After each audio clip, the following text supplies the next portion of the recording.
Bonjour à tous, je voulais faire une vidéo plus précisément sur la climatisation, sur la Tesla ou sur les Tesla en général et sur la batterie.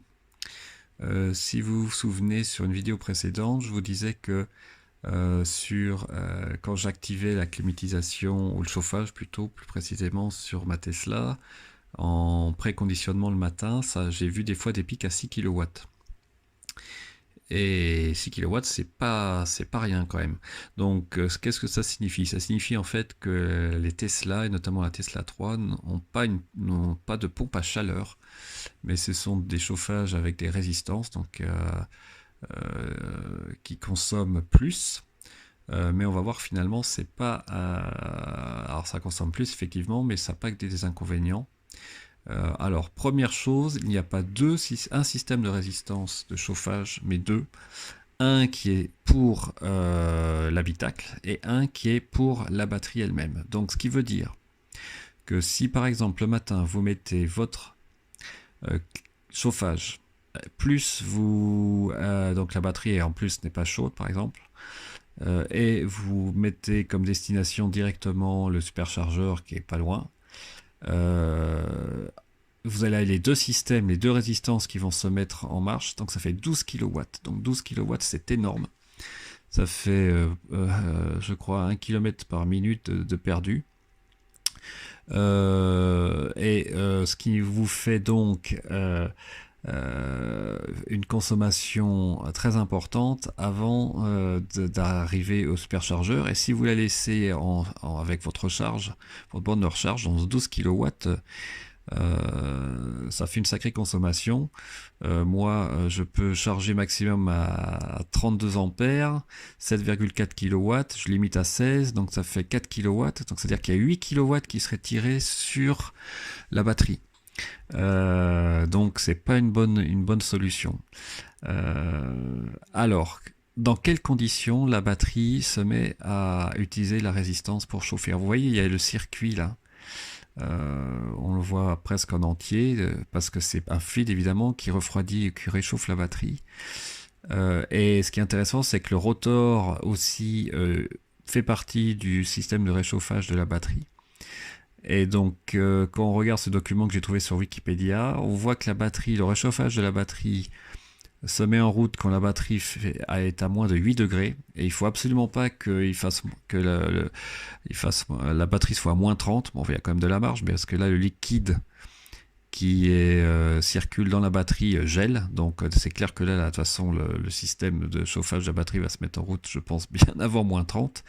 Mais à partir de 8 degrés, la batterie, le système de chauffage de la batterie, quand vous partez, va se mettre en route. C'est passif à 30 degrés, c'est à peu près la température d'utilisation optimale de la batterie. Et à l'inverse, je pense qu'il va y avoir des systèmes d'aération du système caloporteur du fluide quand ça atteint 55. On le voit d'ailleurs, hein, je vous ferai une vidéo sur l'écran de la voiture. On voit il y a des petits traits pointillés quand la batterie est pas chaude à complètement ou est trop chaude. Donc ça c'est quand même intéressant. Ce qui veut dire concrètement que quand vous partez le matin, le préconditionnement est franchement intéressant puisque vous allez pomper l'énergie de la maison et pas l'énergie de la batterie. On va dire que ouais, ça consomme à peu près, je l'ai vu moi, entre 1 et 2 kW pour maintenir 20-21 degrés, on va dire. Donc là, la maison peut fournir sans problème. Ça va chauffer aussi la batterie. Donc vous évitez, si la batterie est trop froide, de ne pas avoir de freinage régénératif. Vous allez l'avoir dès que vous partez. Mais si vraiment vous voulez avoir un meilleur rendement, notamment pas à la maison, mais comme moi j'essaie de faire ça quand je pars du travail le soir, et bien ce que je fais, c'est que j'active plutôt les sièges chauffants qui consomment environ 500 watts par siège, donc ça fait 2 kW 5. Ce qui est moins, surtout si vous le mettez, je pense, au mode 1, pas au mode 3 pour chaque siège, que faire marcher la batterie. Donc si je retourne, je vais essayer de retourner sur ce site très intéressant de Wikipédia. Bon, après j'ai essayé de vérifier par d'autres sources, mais ça a l'air vraiment intéressant. Donc là vous voyez, c'est bien marqué, il y a deux systèmes de réchauffage, un pour l'habitacle HVAC et un pour la batterie. Les deux peuvent consommer 12 kW. C'est à peu près la puissance nécessaire pour faire avancer la voiture à 70 km/h. Donc c'est énorme. Donc vraiment, le préchauffage a tout son sens. Euh, et il se précise bien ici que si vous préchauffez la batterie, donc en la chargeant, bah, vous allez gagner de l'énergie, puisque vous n'allez pas devoir la réchauffer en route. Quand vous roulez le rotor, comme le fluide caloporteur passe au niveau du rotor et il va réchauffer la batterie par lui-même, donc le système de chauffage de résistance de la batterie ne va pas se mettre en route. C'est ce qui marque ici. Le rotor aussi, les chargeurs chauffent l'habitacle car ils sont sous la banquette arrière, mais bon, c'est pas quand même une énorme diffusion de chaleur à mon avis. Euh, et globalement, il y a tout intérêt quand même à préconditionner la voiture.